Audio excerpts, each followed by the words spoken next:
È partita da Treviso attraverso i nostri microfoni e attraverso anche i social network l'iniziativa contro chi occupa abusivamente gli stalli riservati ai disabili. Già una sessantina in tutto il Veneto e tantissime anche a Treviso le persone che collaborano inviando le foto dei furbetti, foto che poi vengono pubblicate su internet. Il nostro scopo, dicono i promotori, è quello di sensibilizzare la popolazione contro questo diffuso malcostume. Il servizio.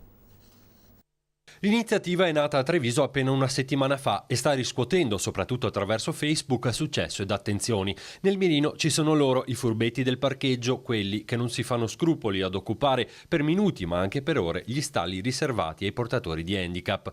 Ma un gruppo di disabili e normodotati ha deciso di dire basta al malcostume. Armati di macchina fotografica immortalano gli impostori e pubblicano le foto su Facebook oscurando la targa delle loro auto. Da Treviso l'iniziativa battezzata Fotografa l'impostore ha valicato praticamente in modo istantaneo i confini della provincia, raccogliendo il favore di molti sostenitori in tutto il Veneto. Il servizio che è andato in onda martedì scorso sulla vostra rete in questo senso ha fornito un impulso molto grande e io di questo vi ringrazio. Siamo arrivati oltre una cinquantina, oltre 60 persone impegnate in questo sforzo. Siamo a Treviso, Feltre, Belluno, Padova, Mestre.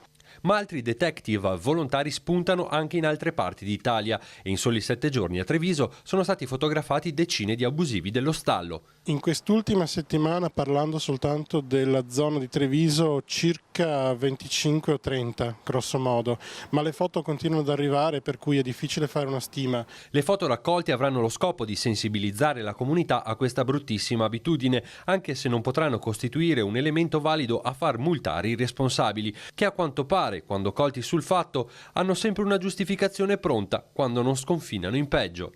A parte non ho visto, so qua da 5 minuti, la cosa più atroce che ci è capitato di documentare è una signora con il marito paraplegico che, apostrofando l'occupante abusivo del parcheggio, si è vista scimmiottare addirittura. Questo qui cominciava a far finta di zoppicare, di star male e diceva ah sì, anche a me, quando in realtà stava assolutamente bene, stava semplicemente prendendo in giro una disabilità reale.